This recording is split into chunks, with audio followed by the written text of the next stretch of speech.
ایک شخص آیا غوث پاک کے گھر چوری کرنے کے لیے.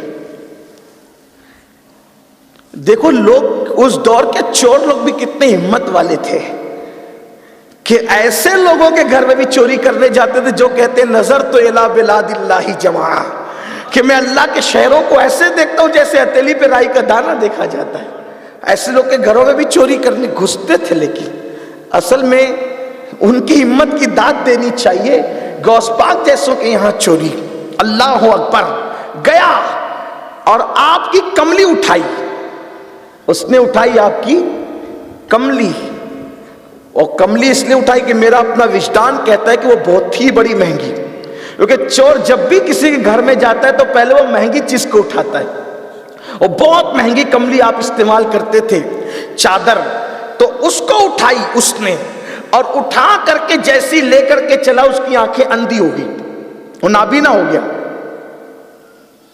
جب وہ نابینا ہوا تو اس نے وہ کملی رکھ دی، آنکھ پھر واپس آ گئی. پھر اٹھانے لگا تو پھر چھوڑ دیا. جب اندھا ہوا تو ایسی 3 بار کیا اس نے. چوتھی بار میں اب وہ سوچ ہی رہا تھا کہ لے کے جاؤں کہ چھوڑ کے جاؤں. اتنے میں کوئی اندر آنے کے لیے دستک ہوئی. جب دروازہ کھلا تو کوئی آنے والا آیا، لیکن وہ پہچان نہ سکا، لیکن الفاظ یوں ترتیب پائے، حضور ایک شہر کا قطب انتقال فرما گیا ہے، ایک شہر کا قطب انتقال کر گیا ہے. اب آپ جس کو کہیں گے اس کو قطب بنایا جائے علاقے کا. وہ فرمایا کہ ہمارے آج ایک مہمان آیا ہے. ہائے ہائے، پردہ پوشی کوئی نبی کی آل سے سیکھے، چوروں کو مہمان کہنا بھی اسی خاندان سے سیکھے. چوروں کو مہمان کہنا بھی اسی خاندان. دیکھیں تو صحیح، عزت نفس کا خیال چوروں کے لیے بھی رکھا جاتا ہے. یہ ہے ولایت کا در، یہ باب ولایت ہے کہ جہاں چوروں کو بھی چور کہہ کے شرمندہ نہیں کیا جاتا، جہاں چوروں کو مہمان کہہ کے ان کی عزت افزائی کی جاتی. فرمایا ہمارے ایک مہمان آیا ہے، اسی مہمان کو اٹھاؤ اور اٹھا کر کے قطب بنا دو. کہا وہ دیکھو چھپا ہوا ہے. اٹھا کر لائے گئے، تھر تھر پورا وجود کانپ رہا تھا. کہا توبہ کر. توبہ کروائی، اسی وقت تو قطبیت کا مقام عطا کیا. آپ سے پوچھتا ہوں کون سی عبادت کی تھی؟ آپ مجھے بتائیں تو صحیح. کیا پڑھوایا تھا اس چند سیکنڈوں میں؟ کیا وظیفے کروائے تھے؟ کون سی ریاضتیں کروائی تھی؟ کون سی مجاہدات کروائے تھے؟ کیا کروایا تھا؟ پتا چلا ایک نظر اٹھی، اور نظر نے کام کیا ہونا؟ نظر نے کام. حضرت سیدنا عبدالرزاق تاج الاولیاء، یہ غوث پاک کے صاحبزادے جن سے غوث پاک کا سلسلہ طریقت بڑا مشہور چلا. ہم لوگ بھی جس سلسلے سے وابستہ ہیں غوث پاک کے یہاں، انہی کے ذریعے پہنچتے ہیں. جب پڑھتے قادری کر قادری رق قادریوں میں اٹھا قدر عبدالقادر قدرت نما کے واسطے، احسن اللہ لہو رزقن سے دے رزق حسن بندے رزاق تاج الاصفیاء کے واسطے. یہ غوث پاک کے صاحبزادے، ان سے وہ سلسلہ چلا، طریقت کا سلسلہ. اولاد کا سلسلہ تو کئی بیٹوں سے چلا، لیکن سلسلہ طریقت جو بہت معروف ہے وہ انہی تاج الاولیاء سیدنا عبدالرزاق تاج الاصفیاء سے پہنچا. یہ بیان فرماتے ہیں کہ ہمیں ایک صاحب نے بتایا کہ غوث پاک کے وہ خادم تھے، خادم. اور کب بتایا؟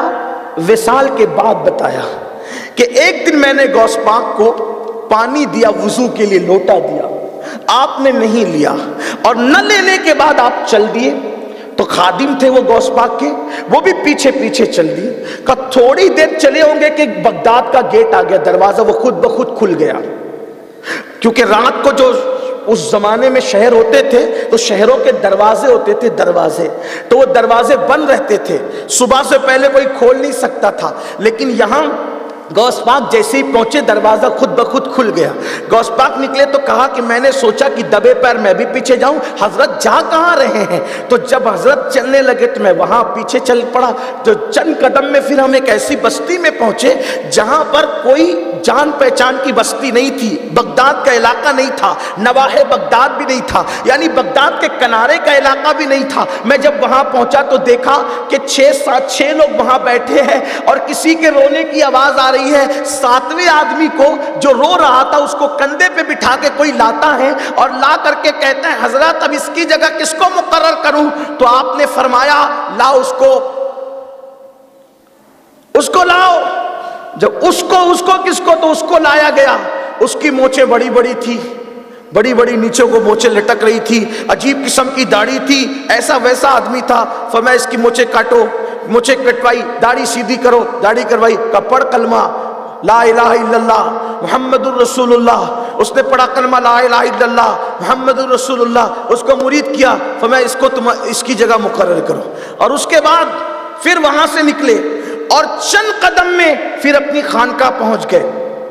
میں تو بھاگا، رات کا وقت تھا، مجھ پر ایسی ہیبت طاری تھی اس منظر کی وجہ سے میں بیان نہیں کر سکتا تھا۔ صبح جب پڑھنے کے لیے آیا تو حضرت کی ہیبت کی وجہ سے پڑھ نہیں سکتا تھا۔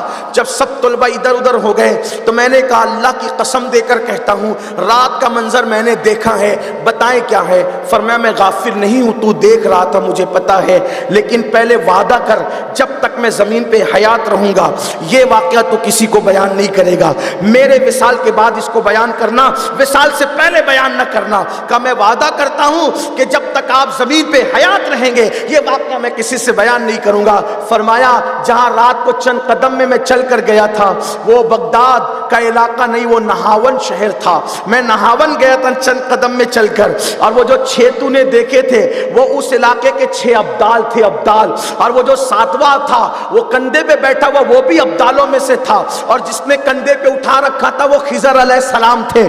اور وہ جو ابدال تھا نا جس کو کندھے پہ اٹھایا گیا تھا اس کے انتقال کا وقت قریب تھا، تو خضر کو فکر تھی کہ یہ بیمار ہو گیا، یہ ابھی آنکھ بند کر لے گا، اس کی جگہ کس کو مقرر کیا جائے؟